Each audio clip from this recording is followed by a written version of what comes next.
It is our task as civic beings, as spiritual people, as God-loving people, to restore that situation. We used to think that it was human nature, to be simply curious about someone else, someone other. Things as simple as curiosity about each other, and the culture of fear has rendered the skin of the civic being very anemic and not able to withstand much intimacy and close encounter, such that we admire and tout things like connectedness, the language of wires and machines, the language of two things being in relationship, not the language of oneness or union, but the language of two things connect. But intimacy is something else. It's becoming the other, and means getting past the flesh and into the spirit. And that kind of risk, that kind of closeness is not negotiated space.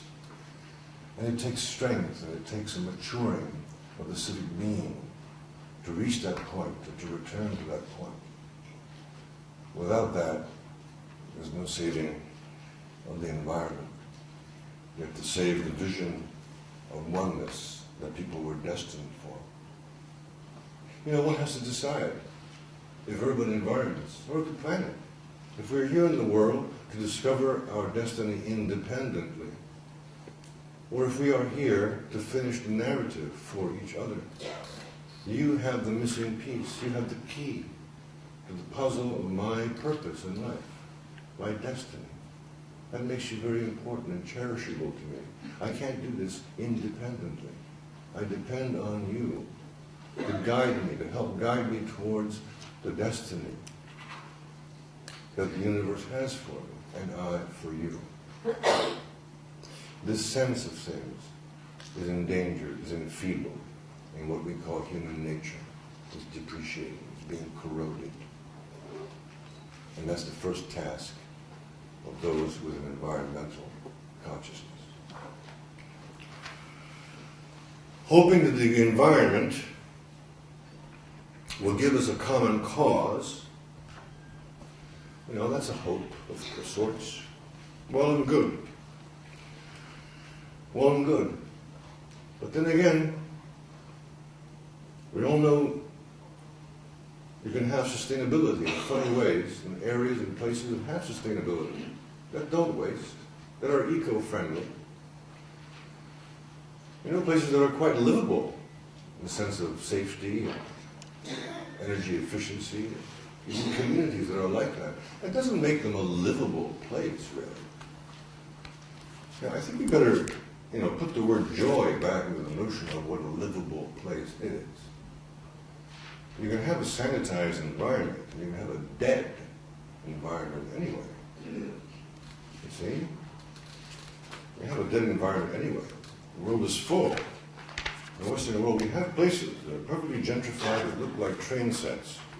They're absolutely dead. How is it possible? These utopias leave out the missing ingredient. Union. Communion. You can have a pedestrian-friendly environment with green roofs, protected watersheds, energy-efficient transportation. There are places in the world that preserve the environment but can't manufacture joy. In most places in the world, people don't preserve the environment because they can't find joy in each other. That sufficiency that we are to each other as locations of joy is the only thing that can keep us from consuming the planet with our entitlements. To be sure, joy inspires faith. And then again, faith is something that has perhaps left the civic biosphere. Faith is that thing that not only accomplishes the essentials, it is that which makes the essentials worthwhile.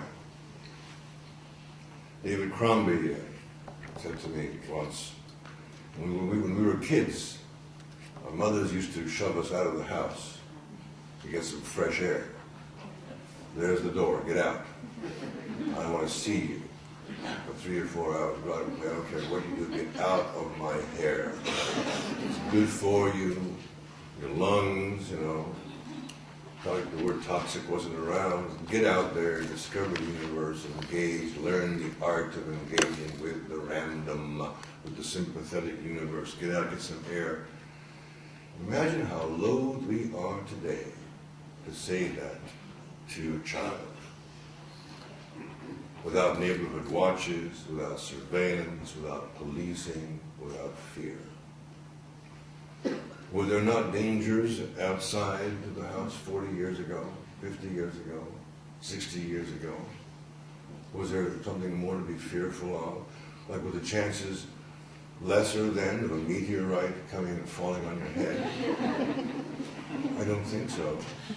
There were different demons. I mean, they might not have been called terrorists or what have you, but there were dangers, there were chances, there were risks to be taken. There was faith, a kind of faith that explored the common good by assuming that the universe was essentially sympathetic and that there was universal possibility to discover in a happenstance encounter with somebody. Such faith comes before an appreciation of the common good. And we do not feel the common good if we are afraid of common ground. Well, I sounded a lot of alarms for a hopeful person. Let me try and justify them briefly, elliptically, in a simpler equation. You cannot have communion with God or communion with the environment without first having communion with each other. You cannot have communion with God or with the environment without first having communion with each other. And I don't mean sacramental communion. Though